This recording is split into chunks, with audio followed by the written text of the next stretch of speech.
People sometimes ask me to distinguish between Yogananda's path and many of the other choices that you have these days, especially where we live here in California. One of my friends said it's like a spiritual candy store. You have all these different choices.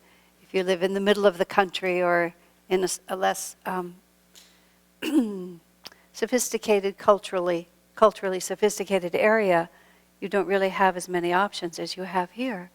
So people will find a little bit of benefit from this and a little bit from that, and all these different ways of choosing, and then you have to decide. Well, there's many characteristics of Yogananda's path, but one of them was described just beautifully in just one line of this particular reading, is that this is very much a path of the heart. And that's not always so easy to perceive or so easy to understand what the implications of it are. Because the other side of it is the teachings themselves are very subtle and extremely intelligently presented. When you sit and read Swami Kriyananda's books, the thoughts are, he writes very simply, but the thoughts are indeed very complicated. And in fact, about a decade ago, I started teaching various classes based on his books, and not merely a sort of superficial summary of his books, but going page by page very slowly. And in fact, when I did like almost 2 years on the Bhagavad Gita commentary, I had still set a standard of 10 pages a week, and I decided that was just an appalling discipline to have to meet, because there was so much in each section sometimes that having to race through was very painful. So after that, I've just set classes as open-ended. We're doing Patanjali's Yoga Sutras now, and it will simply take us as long as it takes us.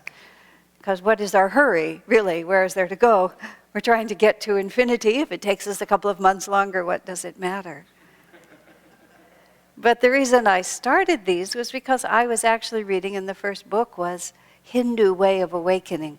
Swami Kriyananda has turned out so many different books in his life that they just sort of rise and then go backstage almost as the next one comes in front of it. Well, the Hindu Way of Awakening was a real watershed book, because he was making an effort to really explain the underlying truth of what is called Hinduism, that is often so confused by the gods and goddesses and all of the symbolism that they have and all the rituals associated with them. And I mean, being a Westerner, I only know it just a tiny bit, but enough to be very confused.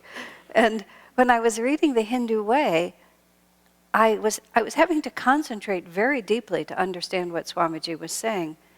And I thought, this is not an easy book to understand, and I realized that probably most people don't, and that we should really sit together and really try to understand it.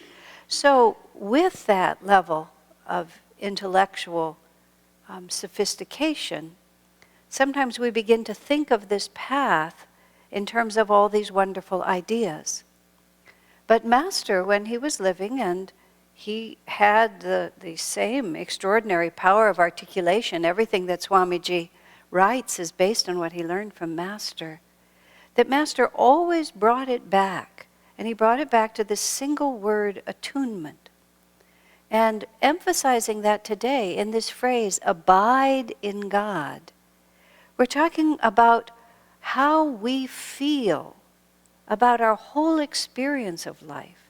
And it's not really a question of what we think about our experience of life, because we're not really moved by what we think. Or let me phrase it differently. Reason always follows feeling. Whatever feeling we are predisposed to have, then we always find reasons to support it.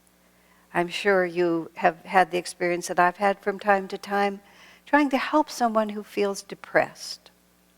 And when someone has decided that life is difficult and they themselves are unworthy perhaps, or everything produces sadness, then everything produces sadness. And you have the frustrating experience of trying to reason someone out of a predisposition of the heart. And eventually, by the grace of God, somehow something will shift that heart, and then all of a sudden, you see everything differently. Watch yourself, watch your mind. Watch it make up reasons why you're not any good at this or not any good at that, or why this is disappointing and that is disappointing. And when your mood shifts, all of a sudden our whole perception of reality shifts. Now, one of the characteristics of this path, especially as Ananda expresses it, is all the music that we sing and all the chants that we sing. And I want to thank you today, the chanting group. You were really just beautiful, listening from the minister's room.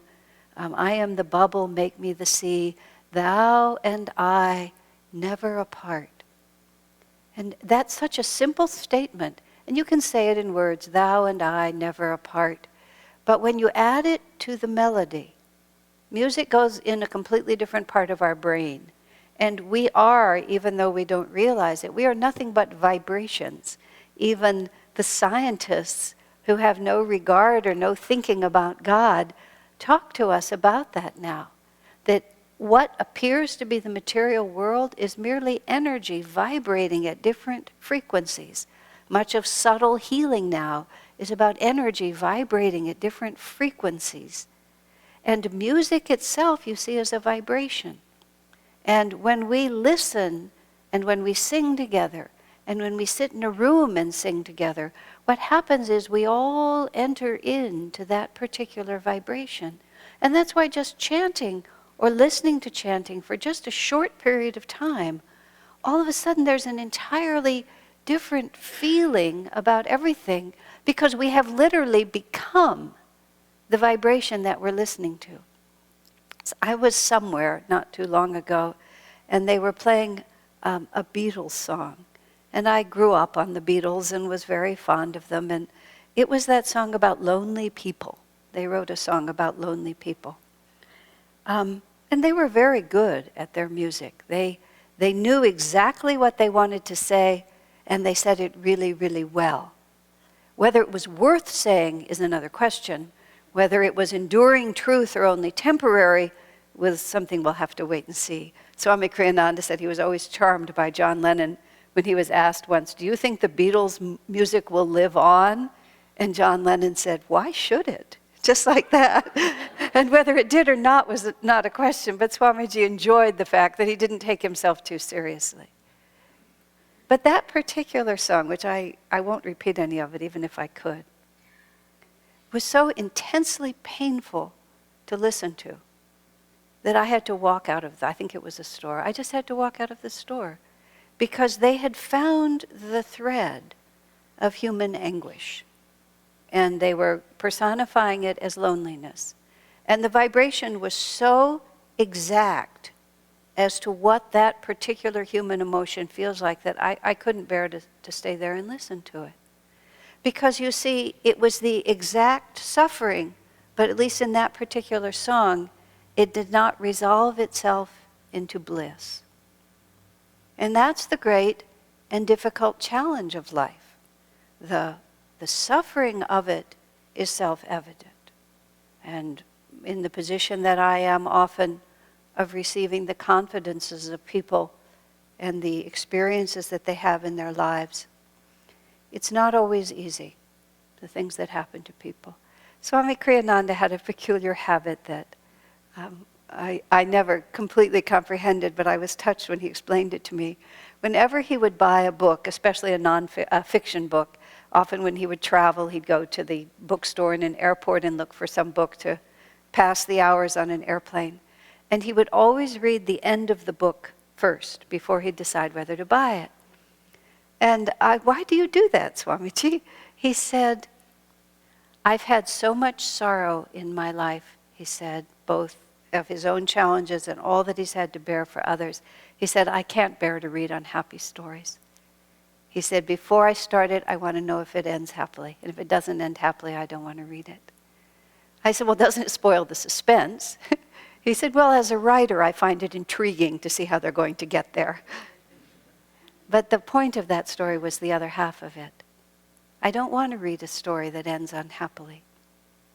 And also, you see, it's a contradiction of the truth. Now, that doesn't mean that one incarnation doesn't end unhappily.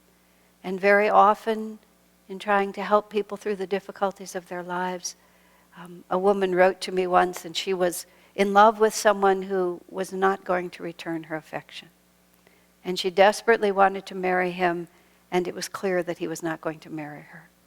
And I think she wanted me to give her some manifestation technique, to promise her that if she did this and that and this and that. And I couldn't do it because it seemed self-evident to me that that particular chapter was going to have, from her point of view, an unhappy ending. And we can't make ourselves feel good by telling ourselves lies. I remember a friend of mine was deeply betrayed by someone, and she had a tremendous effort to overcome that sense of betrayal. And finally she went to Swamiji and said, well, what happened to me was just the right thing. It was just what everyone had to do. It was just the right thing. And Swami said, no, it wasn't. Just like that. He said, people behave dishonorably. He said, you can't make yourself feel better by not facing the truth. He said, real freedom comes when you can look right at reality as it is. When you can see the truth, at least on this plane, as it really is, and then expand your consciousness around it. So that even though that spot is as black as ever, it no longer is the definition of your reality. How do we do that? We do that by abiding in God. Because no matter how painful it may be in the short run, and unfortunately the short run could be an incarnation or two. Swamiji said there was a friend of his who was a monk at Mount Washington with him who was prone to very dark moods. And the man was sitting on the bed in Swami's room, sort of in one of these very, very heavy moods. And they were both young men in their 20s. And Swamiji sought to comfort him. There, he said, how long can it last? Speaking of his whole lifetime, 40, 50 years. And the young man, instead of being comforted by this, which Swamiji thought was very comforting, he said, ran screaming from the room. But compared to eternity, and I said to Swamiji once, he was struggling with his health, and there were also some heavy circumstances in other people's lives that he was having to deal with. How are you, sir? He said, well, not so well, but compared to eternity, I'm fine. Now that's what it is to abide in God, is to measure everything by eternity. But we can't get there just with our minds. 40, 50 years seems like a really long time. But it doesn't in that moment when we are singing, thou and I never apart. Wave of the sea, dissolve in the sea. In that moment, you see, our vibration moves over from the oscillating waves, literally, of up and down life, in which often it's star-crossed and it doesn't resolve happily. And we move instead into attunement with that power and presence of God, which even though I walk through the valley of the shadow of death, you are always with me. We can't know that just as an idea, but if we find it as a vibration, that's what attunement is. Attunement music is the perfect image of attunement. We find that beautiful note and we sing it.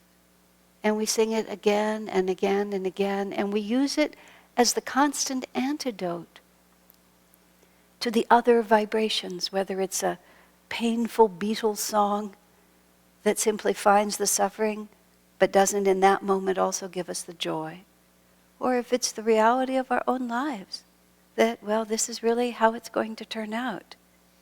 But abide in God. Find that attunement. Become the wave and the sea.